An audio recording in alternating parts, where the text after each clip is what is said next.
às vezes eu vou tirar algumas dúvidas vou fazer algum tema específico e sempre surge o tema sobre as frustrações, sobre o tolerar, como que eu faço para o meu filho tolerar a atividade, como que eu faço para ele, enfim, para ele tudo. Então, o tema que eu escolhi foi porque muitas famílias me perguntam quando eu tô falando sobre temas ou sobre como realizar as atividades ou como acessar a criança ou como estimular ou como fazer tal movimento, sempre cai numa questão que as famílias falam para mim: ah, mas ele não tolera, ah, mas ele se frustra e daí ele já não quer fazer mais, ele chora e daí eu não consigo dar continuidade, ele fica bravo quando ele erra, enfim. A conversa que eu vou ter hoje um pouquinho aqui com vocês é em torno desse tema, em torno dessas situações, tá? O que eu vou falar, gente, não é baseado no meu achismo, não é o que eu acho que tem que fazer. O que eu vou falar hoje eu aprendi muito com o Eric Hamblin, que eu acompanhei e acompanho, né? Mas agora ele tá morando lá no Havaí, então a gente não tem tanto contato, mas eu acompanhei aí durante 6 anos, até ele mudar pro Havaí. Ele atendendo crianças aqui no Brasil, ele é dos Estados Unidos, então ele vinha dar curso para o Brasil, eu ia em todos os cursos. Enfim, durante 6 anos acompanhando e ouvindo muito que ele falava sobre desenvolvimento humano, sobre crianças com dificuldades no desenvolvimento e as suas emoções. Ele não fala só para crianças com autismo, tá? Claro que tudo que ele fala se encaixa muito nas crianças com autismo, mas ele atende crianças que não têm nenhum diagnóstico, um diagnóstico fechado, tá? Olha lá, acabei de passar por isso com o Lorenzo. Então, eu acho, né, Vi, que é uma situação que as famílias passam o tempo todo, né?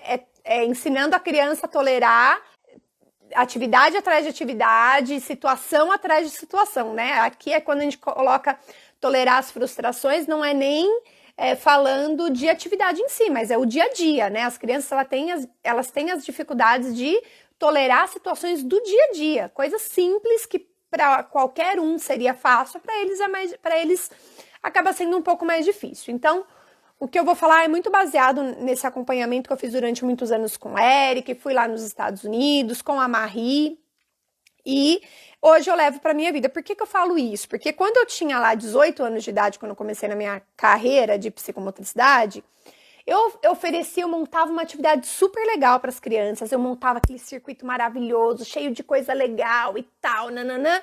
Trabalhava num lugar super tcharam, cheio de informação, assim, que eu digo, não excessiva, mas assim, cheio de coisas super legais, né? E quando chegava lá na hora, a criança não queria fazer. E eu não entendia. Eu falei, gente, mas por que ela não quer fazer isso? Né? Falei, olha que legal, olha esse circuito, que legal, olha que atividade demais. Por que você não quer fazer, né? E daí a criança chegava ali na beira do circuito, eu falava, vamos lá, se jogava no chão. Daí ela, vamos jogar bola? Não quero. Não, mas a gente vai jogar bola, vai fazer assim. Não quero. Não quero. E daí, se errava, não queria continuar. Enfim, eram situações que para mim, quando eu tinha ali meus 18 anos, era muito difícil de entender e eu não entendi. Eu falei, cara, eu montei um puta de um circuito, uma atividade, planejei minha aula inteira, né? Planejei toda a minha aula, sabe? Passei o dia, a semana planejando e essa criança não vai fazer, o que eu vou fazer agora? E com o Eric, eu aprendi que quando a gente fica muito preso, claro que a gente precisa conhecer a criança, a gente precisa entender quem é essa criança, mas quando a gente fica muito preso ao planejamento da aula em si, ao que tem que fazer e seguir a regra, a gente não consegue olhar essa criança. E daí cai na questão que ela pode se frustrar e como você não está olhando para a criança, você só está olhando para o seu planejamento, você não sabe por que essa criança não tolerou, né? Ou porque ela não quis fazer aquela atividade. E quando eu fiz o primeiro curso do Eric, foi assim um divisor de águas para mim, porque eu falei, gente, é isso. Eu tinha, toda vez que eu ouvia ele, eu ficava assim, uau, meu Deus, é isso, enfim. E daí, eu comecei a atuar dessa forma também no meu atendimento. E, pra mim, assim, é o que faz todo sentido. Pamela, ele resolve todos os problemas? Ele resolve todos os problemas de comportamento da criança? Não, gente. Porque daí, ali, a gente aprende, né, com o Eric eu aprendi, com o At Ease, né, eu aprendi que quando a gente olha para uma criança, a gente não olha só para o comportamento. Quando uma criança tem essa questão da frustração, tá? A gente tem a tendência a olhar como um comportamento. Ah, ela se comportou assim. Ah, ela se comportou assado, né? Ela se jogou no chão, ela chorou, ela jogou, nananana, e a gente olha para o comportamento dessa criança. E no At Ease, a gente não olha para o comportamento, a gente olha para a emoção dessa criança, né? Então, a gente acredita que a emoção, ela vem antes de um comportamento. O comportamento, ele só acontece aquele comportamento porque a criança, ela estava sentindo algo. Então, ele ensina muito a gente entender o que essa criança estava sentindo naquele momento.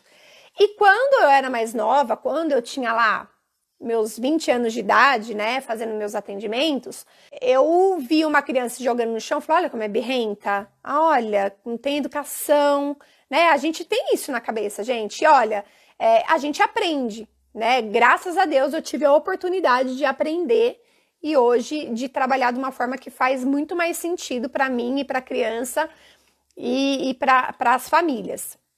Então, quando a criança se jogava no chão, às vezes eu falava pro Érico, falei, Érico, então, ó, eu fui lá, ofereci tal atividade e a criança se jogou no chão. Daí ele falava assim, tá, e o que você tava fazendo? Ah, eu tava fazendo isso, queria fazer um circuito psicomotor e tal. E daí quando eu fui levar, ela se jogou no chão. Eu falei, olha que comportamento, né? Daí ele falou assim, mas o que ela tava sentindo? Eu falei, então, ela se jogou no chão. Ele falou, não. Ele falou, isso não é o que ela estava sentindo. Isso foi o comportamento que ela teve. Né? Mas o que você acha que ela estava sentindo?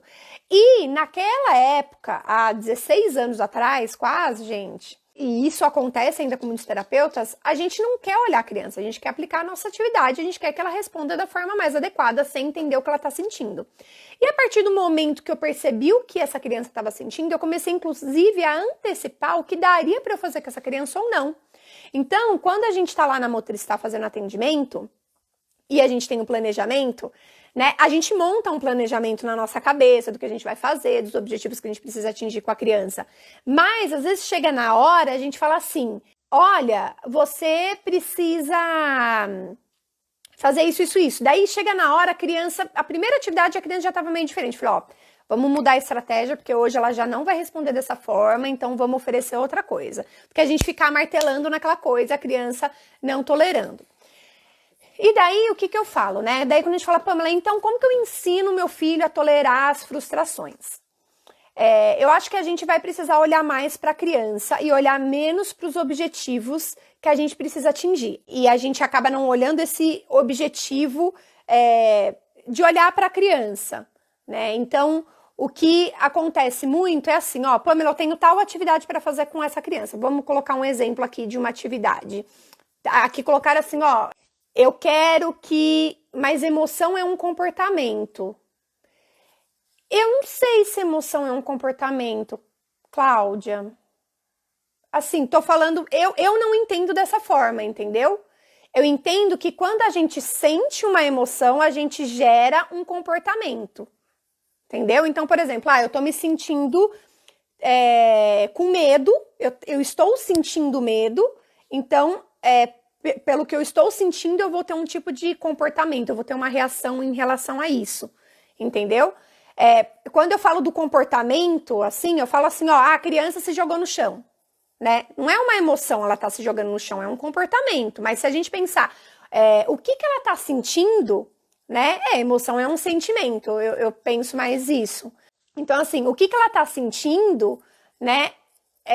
Eu consigo, de fato, mediar e ajudar naquele comportamento ou até evitar algum comportamento de frustração, entendeu? Porque eu acho que, assim, o comportamento de frustração, ele... às vezes a gente acha que é só porque a criança não quer fazer, ou só porque ela não gosta daquilo. E quando a gente vê tolerando as frustrações, né, que é o tema, né, tolerando as frustrações, eu me comunico pelo comportamento quando não consigo falar, exatamente. Eu me comunico pelo comportamento quando eu não consigo falar. E por que eu me comuniquei por determinado comportamento? O que eu estava sentindo para me comunicar daquela forma? né? Para eu ter aquela comunicação com o meu corpo, ou por exemplo, para eu morder, para eu bater, ou para eu dar um sorriso, ou para eu pegar na mão. Então, o que eu estou sentindo para eu ter um comportamento adequado, né? Um comportamento ali que eu consigo me comunicar com o outro, né? Ou às vezes é um comportamento que para ele tem algum efeito, né? Então a ideia quando a gente fala de tolerar essas emoções e tolerar, na verdade, essas frustrações, a gente entender por que ela não quer, por que ela não consegue tolerar, né? Do que eu só colocar, do que, por exemplo, eu só colocar que essa criança não quer fazer algo porque ela não gosta. Então, um exemplo, a criança que tem 6 anos de idade que precisa escrever, né? E que a gente precisa ensinar a escrever, pegar num lápis, e daí essa criança, ela começa, na hora que a professora ou o terapeuta vai ali fazer uma intervenção da escrita, essa criança, ela começa a não responder, ou ignorar, ou bater na mesa, ou chorar, ou empurrar, ou se jogar, enfim. Tem várias formas aí dela se comunicar através desse comportamento, né? Ela pode estar mostrando com aquele comportamento, né? Que se muitas vezes ela não consegue se comunicar, que ela não dá conta de fazer aquilo. O que ela está sentindo daí? Daí que eu vejo, o que será que ela está sentindo para ela ter essa reação que ela teve? Então, pode ser que ela esteja sentindo medo, porque ela está com medo de não conseguir fazer aquilo. Pode ser que ela está com raiva, porque ela gostaria de comunicar para você que ela não consegue fazer aquilo, que o corpo dela não consegue responder àquela situação e ela não consegue comunicar isso para você, e a gente não conseguiu ler isso nela, né? Então, daí acaba gerando uma frustração, né? Quando eu não consigo me comunicar também da forma adequada, isso também gera uma frustração. Quando o outro não consegue ver o que eu tô querendo dizer com aquele meu comportamento, isso gera uma frustração, né? Só que daí eu vou mais profundo, né? Como o Eric diz, para a gente conseguir arrumar isso aí, né? A gente coloca assim, mediar, né? E ajudar para que a criança aprenda a tolerar essa frustração, porque eu acho que essa é a questão maior, tá, Pamela? Ela vai ter esses comportamentos tal. E como que eu faço para ela tolerar isso? Né? Eu preciso entender se a minha atividade está adequada para ela. Quando eu digo adequada, tanto se está acima do que ela pode fazer, ou se está muito abaixo, tipo, isso eu já sei, que saco, não aguento fazer mais isso, né? Por isso que eu preciso entender muito bem que nível que essa criança tá, para eu poder passar uma informação para ela adequada, para que ela aprenda a tolerar aquela questão. Quando eu digo a questão, por exemplo, ela não sabe escrever, Pamela, então como que eu vou ensinar ela a tolerar que ela precisa aprender a escrever? Eu preciso ir de um passo de cada vez, subir um degrau de cada vez. Não dá para eu já chegar e colocar o lápis na mão dela se ela odeia pegar um lápis e fazer com que ela escreva e faça riscas com lápis grafite e utilize a borracha, por exemplo, né? Que com as outras crianças que não tem nenhuma dificuldade no desenvolvimento, acaba sendo um pouquinho mais fácil de você ensinar isso, de você tolerar, porque é uma criança que já se comunica, é uma criança muitas vezes que tem essa troca, é uma criança que já entende todas as suas questões emocionais, porque isso também conta muito, né? As crianças, elas acabam se desorganizando também com essas emoções, né? Eu tenho crianças que quando se sentem tristes, ficam muito tristes a ponto de se desorganizarem demais, por uma coisinha simples.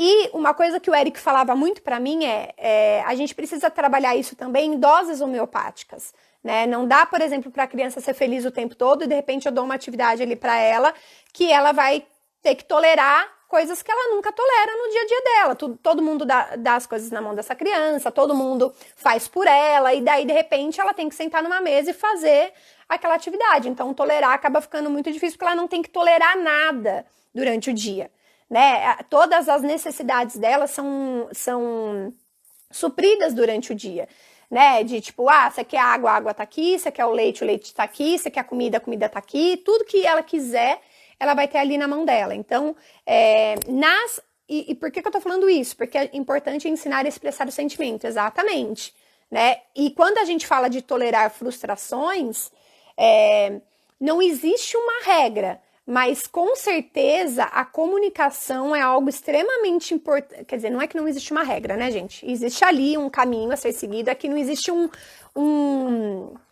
porque cada situação é uma, né? Então, assim, pode ser que como eu falei, eu posso não tolerar porque eu tô com medo, eu posso não tolerar porque eu tô com raiva, eu posso não tolerar porque eu tô triste, eu posso não tolerar porque eu tô feliz demais e não quero sair dessa brincadeira, enfim. Mas, se eu consigo comunicar isso, eu consigo validar essa comunicação e daí eu consigo validar essa emoção, é muito mais fácil de eu tolerar essa situação. Então, um exemplo, né? Se eu quero, por exemplo, eu quero brincar de bola, né? E daí eu não consigo me comunicar que eu quero brincar de bola. E ninguém me oferece uma bola. Daí vem uma pessoa e me oferece uma corda. Só que eu não consigo falar para ela, ou não tenho outras formas de comunicação que eu quero para falar para ela que eu quero brincar de bola. E daí eu falo, não, mas agora você vai brincar de corda. Daí a criança mostra com o corpo dela que ela quer fazer outra coisa, eu falo, não, agora a gente vai brincar de corda. Vocês percebem que eu não tô validando nada do que essa criança tá querendo dizer e só tô querendo impor a minha vontade ali? Então, benzinho por não falar muitas vezes se frustra, fica triste, nervoso, se morde. Exatamente. É isso mesmo, Vi, né?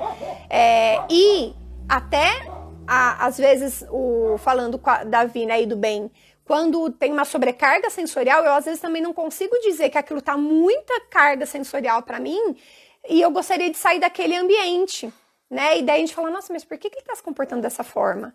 Né? E de repente, né, como a gente sabe, é porque o som tá muito alto, vamos tirar ele daqui um pouquinho, né? Então, o tolerar frustrações é muito importante que a gente, além de ver aquele comportamento, a gente entenda quem é aquela criança e por que talvez, o que ela está sentindo talvez para estar se comportando daquela forma.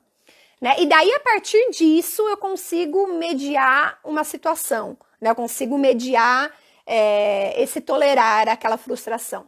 Então, o que eu utilizo muito é, através do movimento, através da brincadeira, proporcionar atividades, né? E proporcionar situações para que essa criança aprenda a tolerar. Né? Por quê? Se eu for ensinar minha criança a tolerar só nas situações que são extremamente difíceis para ela de tolerar, vai ser muito difícil aquilo para ela, né? Vai ser muito angustiante, né? Ela sempre vai ter aquela informação como uma informação não muito boa. Agora, se eu ensino essa criança a tolerar brincando, se eu ensino essa criança a tolerar nas atividades ali do dia a dia, em pequenas doses, isso preenche, e a gente, na verdade, nessas situações, a gente está ensinando a questão da inteligência emocional, né? A gente está ali amadurecendo o emocional das nossas crianças, né? E a partir do momento que eu consigo lidar com essas emoções e tolerar essas emoções, né? Eu consigo realizar as atividades propostas ou não. Ou eu também tenho um emocional suficiente, né, para falar assim, olha, eu não estou bem hoje, eu não gostaria de realizar essa atividade. E eu, né, terapeuta, posso falar, olha, que bom que você me disse que você não está bem, eu sempre valido isso nas crianças que são verbais. Que bom que você me falou que você não quer fazer, então o que você gostaria de fazer hoje, talvez que vai fazer você se sentir melhor? E daí a criança fala, hoje eu queria jogar bola, hoje... Pamela, e se a criança ficar utilizando isso como muleta, nananana? Olha, gente, dá pra contar nos dedos as crianças que eu tive que usou isso como muleta comigo, assim, porque eles sabem que eu valido demais, né, e ao mesmo tempo eles têm algo a cumprir e a gente faz uma troca constante. Aqui está difícil entender o não poder sair de casa, a maior frustração do Lu. Essa é uma situação que eu acho que é super complicado, porque ninguém vivenciou isso, né? É difícil sair de casa as crianças que sempre saíram e que gostam de sair. E o que eu colocaria, que eu já até falei, né? É colocar as rotinas, né? Mas a gente fala assim, é um aprendizado, né? Infelizmente ou felizmente, acaba sendo um aprendizado de tolerar essas frustrações. E daí, nessas horas, eu gosto muito de pensar assim,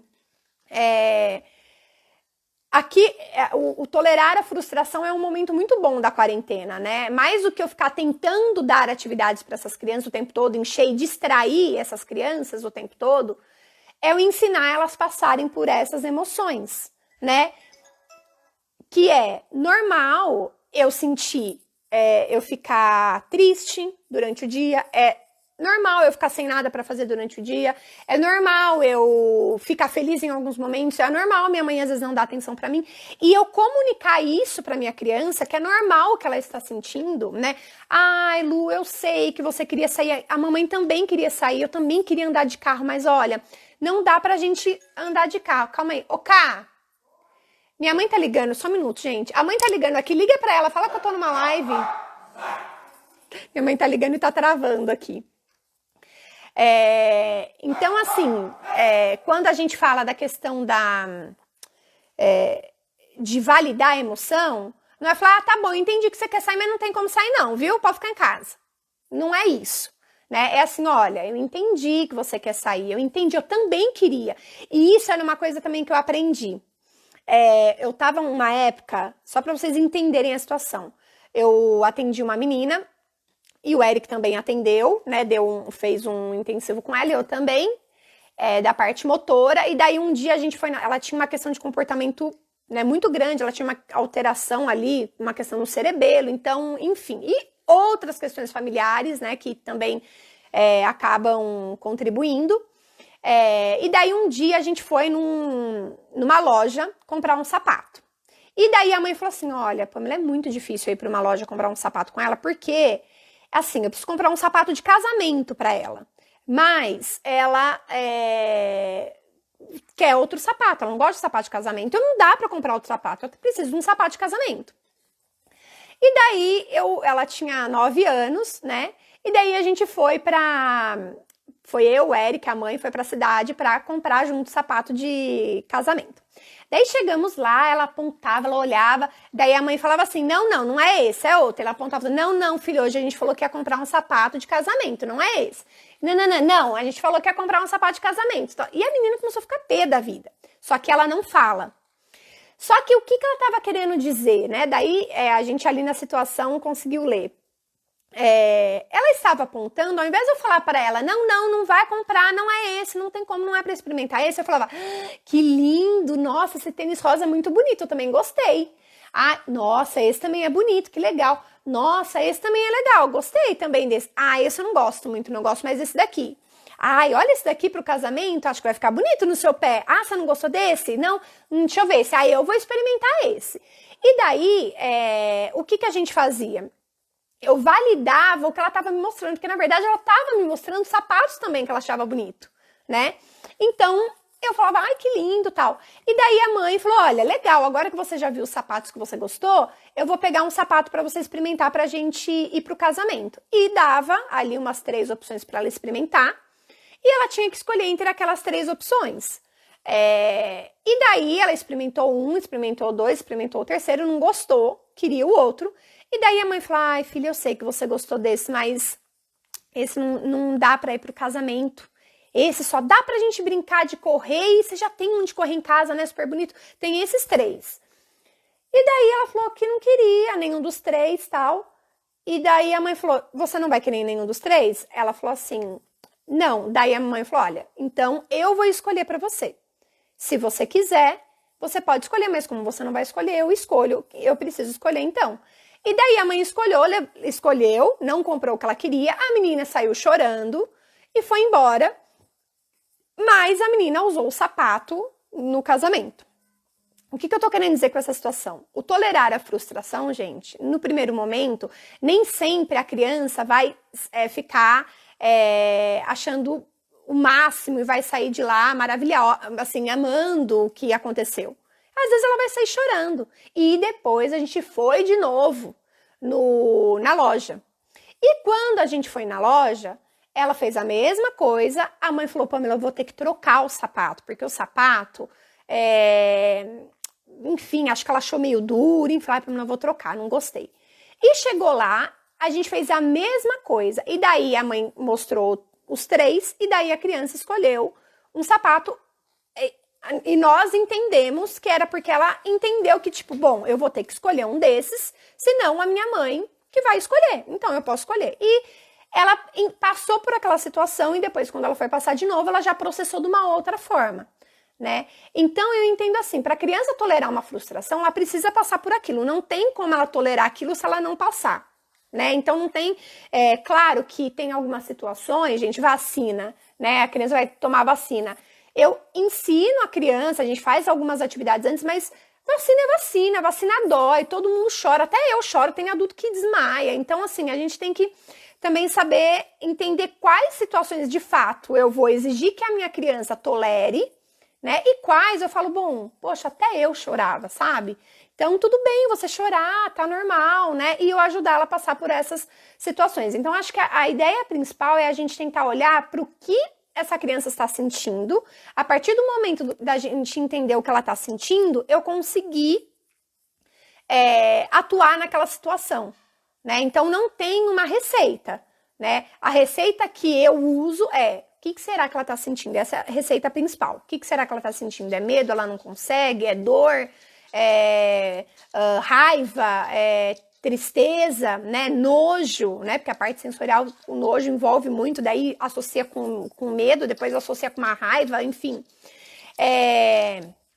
Então, eu lendo aquilo, eu consigo validar o que essa criança está sentindo. Então, eu consigo dizer, eu entendi, você está triste por conta disso. Eu entendi, então você não quer mexer com isso porque você acha nojento, você não gostou? Quer que eu guardo? Tá bom, então eu vou guardar. Pamela, e quando não tem opção, né? Não tem opção de guardar. Eu tô falando, gente, agora em atividades relacionadas a terapias. Quando eu acho que é relacionado a terapias, a gente sempre tem que dar essa opção para a criança, tá? Na maioria das vezes. Não vou colocar sempre. Não é que a criança vai fazer o que ela quiser, tá, gente? Mas eu sempre tenho que entender o que ela tá sentindo. Tá? Lembrando, o que será que ela tá sentindo? É nojo, é medo, é tristeza, é raiva? E daí, muita gente vai vir me perguntar, e quando acontece essa situação? Se você tá já pensando numa situação, mas e quando isso? Para pensar agora e falar, bom, o que ela estava sentindo? O que você acha que ela estava sentindo com aquilo? Entendeu? Porque daí vocês conseguem resolver, porque a gente sempre começa a olhar pro que a criança tá fazendo ali na hora. A gente tem costume de seguir por aquilo que a gente está vendo, mas é melhor a gente, antes de julgar pelo que a gente está vendo, vamos tentar observar pelo que a criança está sentindo e daí a gente atua.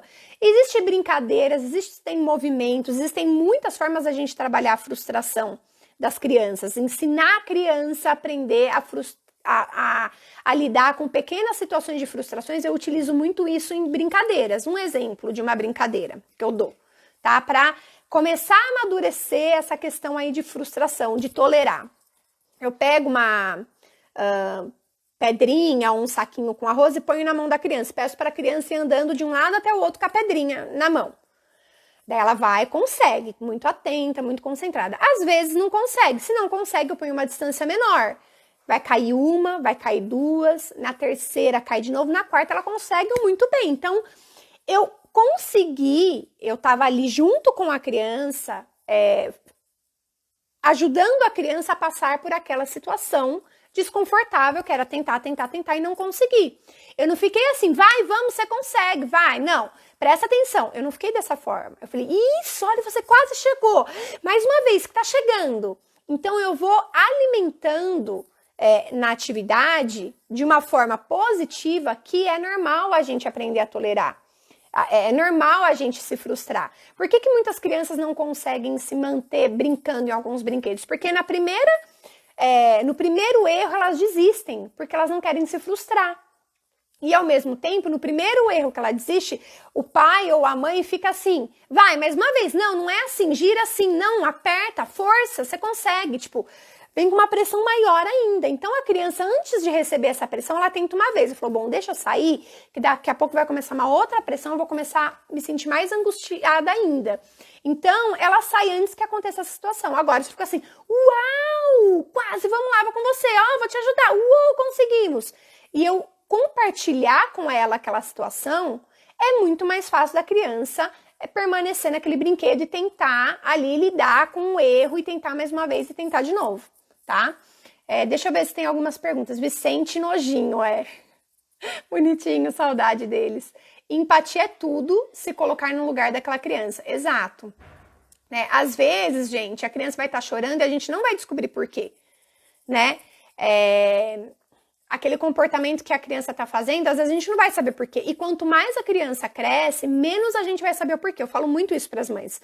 Tem mãe que fala assim, Pamela, eu não sei por que ela chorou, não sei por que ele se jogou, não sei por que ele não quis entrar no mercado, não sei por que ele não quis fazer isso que ele sempre gosta. Falei, olha, quanto mais a criança crescer, menos a gente vai saber, porque o mundo dela, ela vai explorar cada vez mais e cada vez menos a gente vai estar ali atrás dela olhando o que ela está fazendo. Então a gente não vai conseguir mediar, quando eu digo assim, saber o que aconteceu antes para eu poder mediar. Mas se eu ensinar ela a lidar com aquela emoção, né? O Érico falava isso, as emoções a gente pode contar nos dedos. Então, a partir do momento que eu entendo que ela tá triste, eu consigo trabalhar em cima daquela tristeza ou para ajudar ela a passar por aquilo. Mas às vezes eu não tava naquela situação que ela se sentiu triste, né? Então, eu não vou saber exatamente como aconteceu, eu não vou conseguir dar previsibilidade para tudo para ela pro resto da vida. Então, é importante sim a gente trabalhar com a previsibilidade, mas mais importante ainda é a gente trabalhar com esse amadurecimento emocional nas situações, porque vai ter coisas que não vão ter previsibilidade, gente. E é difícil, mas quanto mais essa criança tiver madura e ela entender que ela pode compartilhar aquela emoção e que é super normal ela sentir tudo aquilo, e que você também sente que a gente não é alegre o tempo todo, né? Isso a gente, claro, a gente não ensina as crianças falando, tá? A gente não fica lá explicando, a gente ensina através da experiência, por isso que eu falo, através de atividades de brincadeiras, do brincar, do dia a dia, né? São nessas situações que a gente consegue ensinar isso. Eu também faço isso com o meu. Digo, nossa, que bonito, e funciona. Aí ele vai olhar o outro. Você vê? Às vezes a gente... É que sem querer a gente fala, não é esse que vai comprar, né? E, enfim, faz parte, né? Eles até que estão bem, dão uns berros, mas quando voltar às terapias é que o bicho vai pegar. Quando as demandas começarem, vocês vão ter trabalho. Muitas crianças, quando voltarem, eu tenho criança que tá amando voltar para terapia, mas agora a demanda vai aumentar de novo, né? Porque em casa elas saem da rotina muitas vezes, não tem horário para fazer as coisas, né? Não tem a demanda, tipo, quer fazer, faz, não quer, tudo bem. E nas terapias é diferente, né? Mas eu acho que aí é uma coisa muito importante para a gente aprender a trabalhar como que é o dia a dia, como que é a vida, né? E a vida é assim, tem hora que ele vai querer fazer atividade e ele vai chorar, ou não vai querer fazer, eu vou falar, tudo bem, mas não tem outra opção, né? Que é também trabalhar com essa questão dos deveres que a gente tem, né? Qual que é o seu dever, qual que é o seu direito, que isso eu sempre falo, eu acho super importante. E nas terapias, e os terapeutas também olharem por esse lado, né? Tipo, ele não quer fazer? Tá bom, mas a gente precisa depois fazer esse. Depois você pode ir lá brincar com aquele lá, por exemplo, com outro brinquedo. Né? Mas vamos fazer isso rapidinho? Então vai ser uma construção de novo e que faz parte da vida, né? Eu acho que na verdade vai ser uma construção para muitas pessoas, né? Porque eu acho que nessa quarentena a gente aprendeu a tolerar muitas coisas, né? E quando voltar, talvez a gente mudou o pensamento, né? De muitas pessoas. Então acho que isso que é legal. Hoje eu entendo melhor que para chegar em um macro comportamento devemos quebrá-los em micro comportamentos, exatamente. Não dá, por exemplo, para a gente, um exemplo, meu filho tem medo de ouvir o liquidificador quando eu ligo. Não dá para eu trabalhar só no liquidificador esse medo, né? Eu preciso trabalhar em outras situações para quando ele vê o liquidificador, ele vai falar, ele lembrar daquelas outras experiências que foram positivas, né? Ele ter ali coisa suficiente para poder pensar que aquele barulho foi normal, aquele também é normal, acho que o liquidificador também é normal. E daí ele vai se permitir ouvir, por exemplo, aquele barulho do liquidificador, entendeu? Então eu preciso trabalhar em outras situações para, de fato, atingir naquela situação principal, que de repente é um liquidificador, um barulho de liquidificador. Eu dei esse exemplo, Cacá, porque eu lembrei do Cauã, que quando eu fui aí ele tinha uma questão do liquidificador, né? Claro, gente, que quando eu vou dar consultoria para as famílias, em outras cidades, às vezes eu tenho 2 horas e meia de consultoria, né? E às vezes a mãe vem com algumas questões específicas. E daí eu sempre falo para as mães, falei, olha, para trabalhar essa questão específica, a gente precisa de um processo, tá? Eu posso iniciar aqui, mas essa criança vai chorar e ela vai se desorganizar e vai ficar desorganizada. Vocês toleram isso? Porque tem a coisa também de se os pais toleram. Eles, não, a gente tolera. Eu falei, olha, ela vai chorar, não vai ser por 5 minutos, não vai ser por 10 minutos, vai ser por muito tempo, né? Tudo bem? Daí a mãe fala, tudo bem. Daí chega com 10 minutos, porque também eu falo assim, ó, gente, se a gente bancou aquilo, a gente também tem que tolerar ir até o final, muitas vezes, né? Eu falo, olha, não dá pra gente voltar atrás, senão a gente tá ali também ensinando a criança que ela pode ir cada vez mais aumentando, né, nesse comportamento que muitas vezes é ali inadequado. Então, a gente tem que entender e saber mediar nessa situação. E daí os pais falam, não, eu não vou conseguir. Eu falei, então tá, então vou ensinar outras formas que a gente pode trabalhar isso, né? E daí a gente atua nessa forma. A gente atua desse jeito, com atividades menores. Mas quando às vezes eu tô dando essas consultorias, né? Às vezes eu falo, então vamos trabalhar já aqui com o liquidificador? Então tem outras estratégias também pra gente trabalhar ali direto, né? Porque às vezes eu não tenho tempo.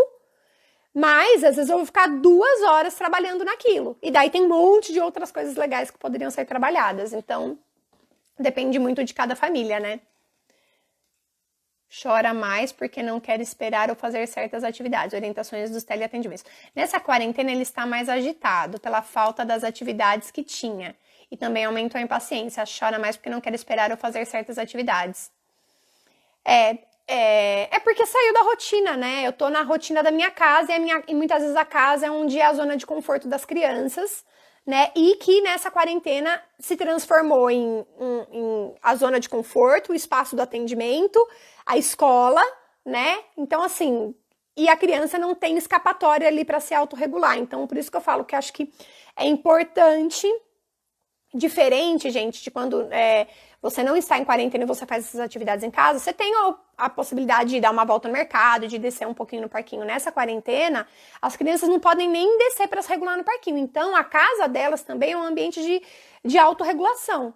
Então, é tão importante a gente também preservar isso, né, e não sobrecarregar esse espaço, porque eu fico pensando, né, as mães estão sobrecarregadas, né, com excesso de coisas. Muitas mães estão sobrecarregadas. Eu tenho que ser professora, eu tenho que ser terapeuta, eu tenho que trabalhar e eu tenho que cuidar dos filhos e eu tenho que cozinhar. Então, estou super sobrecarregada, tá super difícil para mim.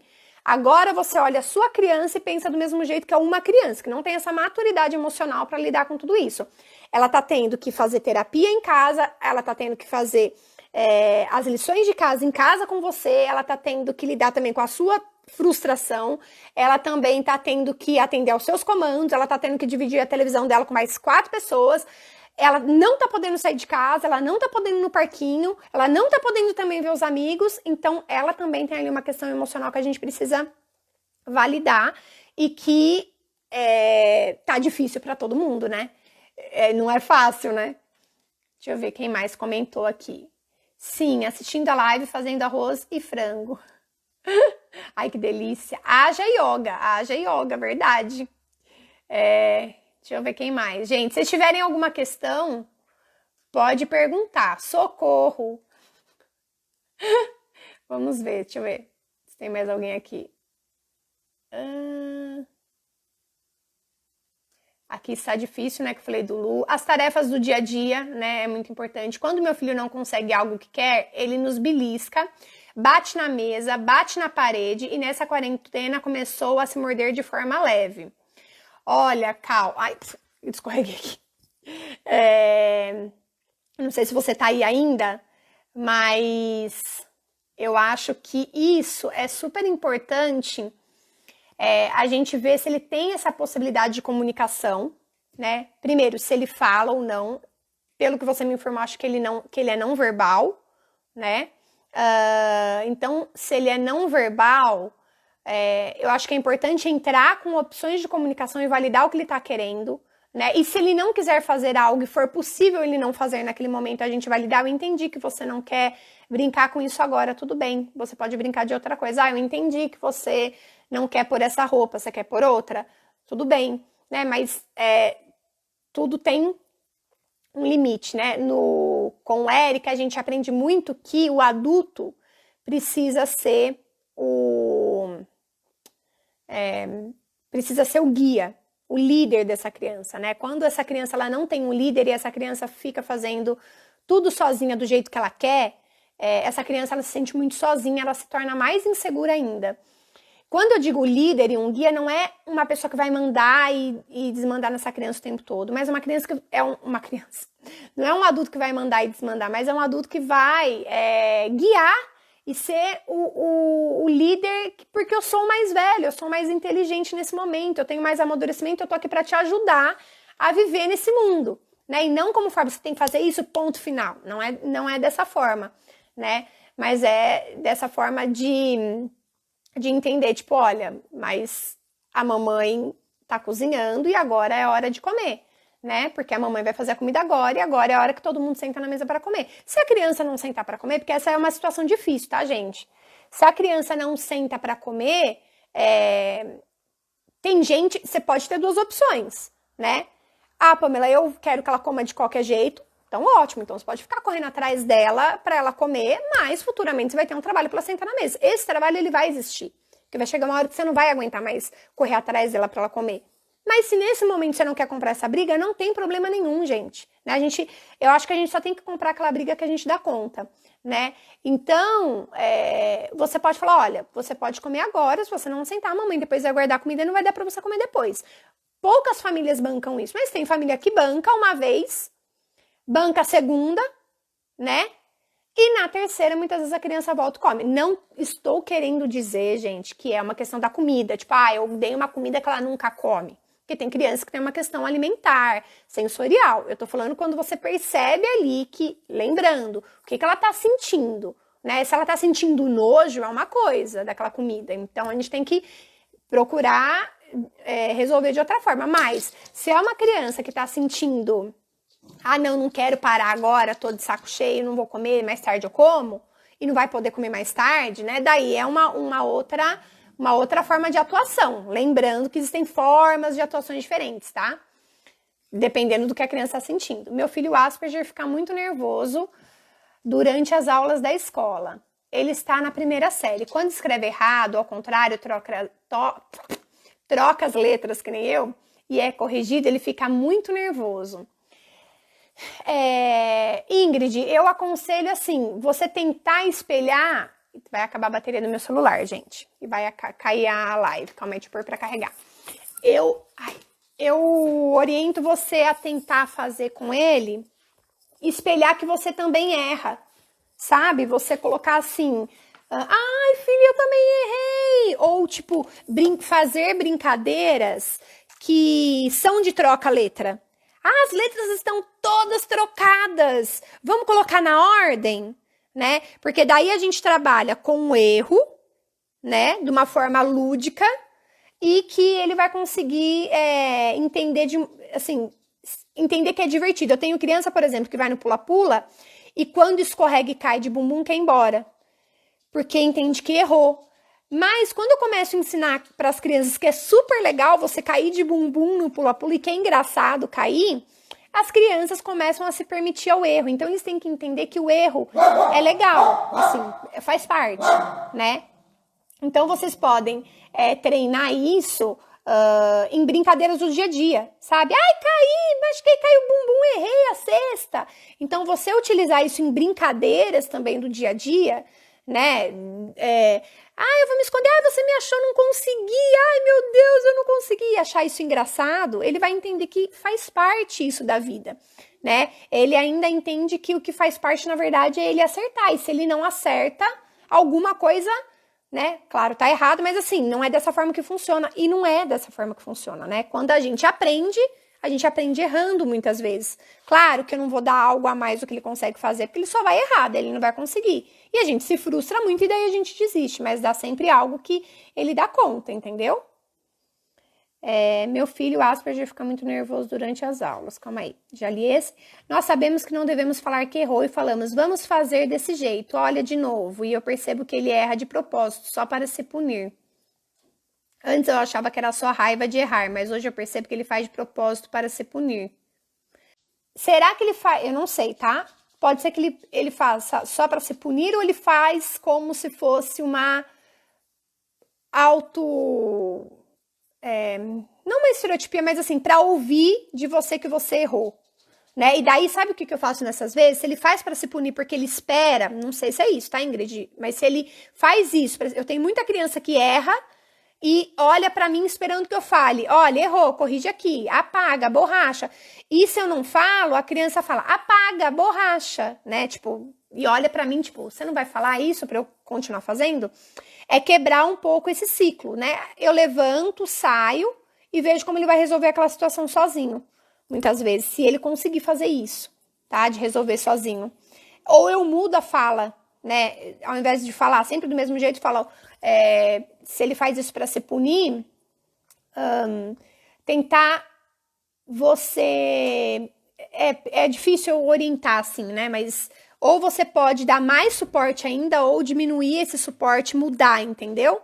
Quebrar, eu sempre falo assim, a gente tem que quebrar essa linha de raciocínio deles para ter efeito. Porque senão ele faz algo, esperando já que a gente vai fazer outro, eles alcançam aquilo e a gente só alimenta isso neles.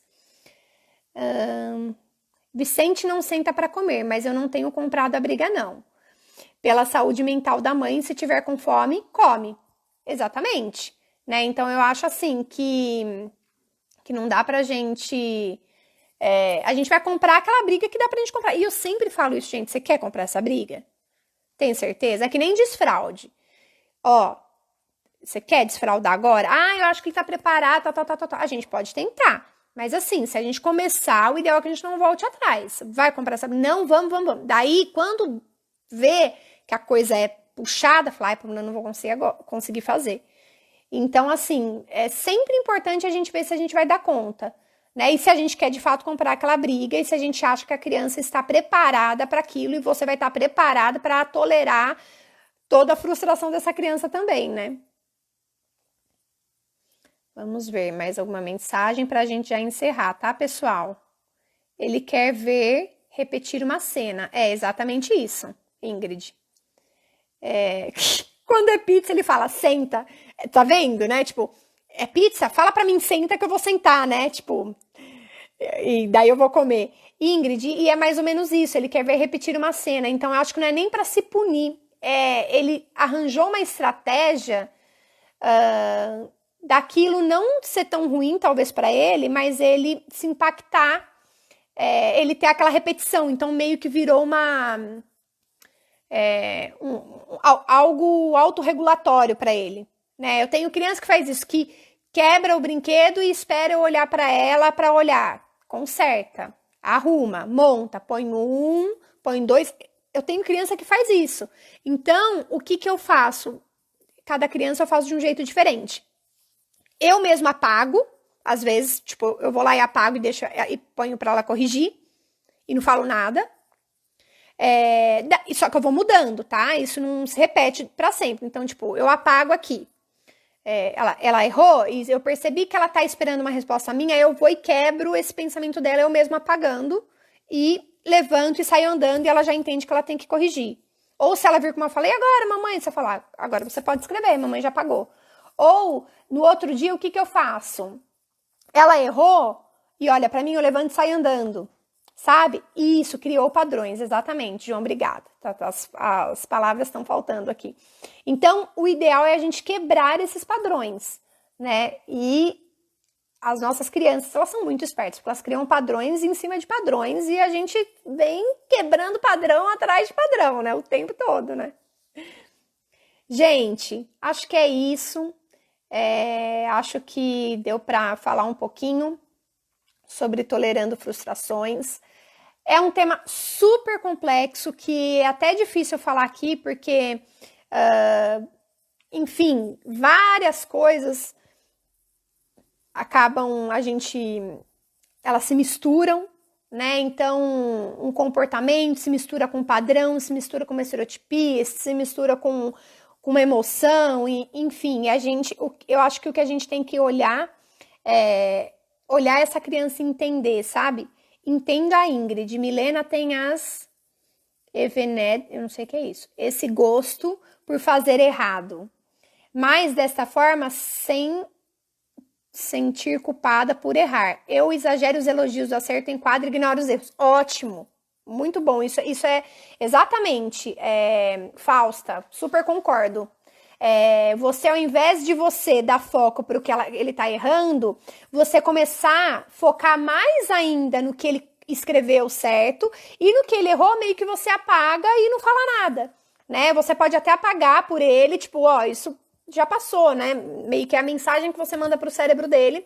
E quando ele escreve sem, de repente, ter um erro, você pode falar, uau, você conseguiu, que demais. Porque isso é uma coisa que a gente tem, inclusive, com crianças com déficit de atenção e hiperatividade. A gente chama demais a atenção dessas crianças, né, pelo erro, e quando elas estão fazendo tudo certo, a gente fica até quieto. Falou, não vamos nem chamar atenção, porque ela tá lá concentradinha, nem fala com ela. Quando, na verdade, tinha que ser o contrário, né? A gente tinha que falar assim, olha que lindo, você ficou sentado aqui fazendo a lição hoje, a mamãe nem precisou vir, olha que demais que você tá, hein? Então, a gente tem medo de elogiar e a criança voltar, mas a gente acaba focando sempre no erro, né? A pressa porque você disse que está acabando, digitei tudo errado. Mas você entendeu. Ai, desculpa, Fausta. Sempre procuro passar aqui algumas informações. A psicóloga dele fala que esses comportamentos são mantidos pela atenção. Pela atenção que você dá? É isso, Ingrid? Não sei. Tipo, porque você dá atenção, por isso que ele faz, né? É isso. Pode ser. É mais ou menos o que a Fausta falou mesmo. E eu sempre procuro trazer aqui informações que são um pouco fora da caixa, que a gente tem que interpretar um pouco mais do que só ler e aplicar, né? Até as atividades que eu passo, gente, as atividades, elas são simples, mas se você interpretar de outras formas, né, a gente muda o resultado. Então, eu sempre procuro pensar sobre aquilo, pensar sobre a criança. Eu acho que isso a gente tem muito mais resultado, tá? Espero que vocês tenham gostado, pessoal. Como eu falei para vocês, é um tema complexo, é um tema denso, né? Que não dá pra gente levar tudo ao pé da letra, porque tem muitas questões que influenciam, por exemplo, adolescentes que estão em depressão, a gente tem que agir de uma outra forma, crianças que estão com traumas, a gente tem que agir de outra forma, crianças que estão desorganizadas sensorialmente é de outra forma. Sara, beijo, Sara, obrigada pelo carinho, viu? É isso, então, mas pensando numa forma geral é isso, tá, gente? Beijo, espero que vocês tenham gostado.